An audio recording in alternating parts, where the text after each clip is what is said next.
যখন মনুষ্যরূপে অবতীর্ণ হই তখন মূর্খেরা আমাকে অবজ্ঞা করে।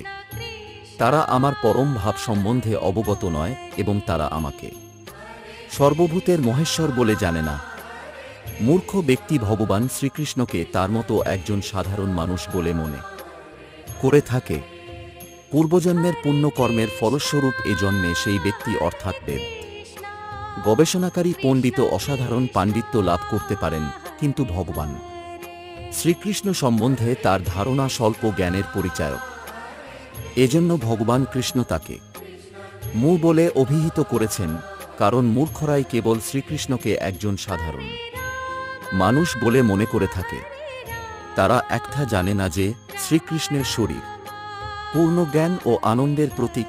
তিনি সমগ্র বিশ্ব ব্রহ্মাণ্ডের মালিক এবং তিনি সকলকে মুক্তি প্রদান করতে পারেন।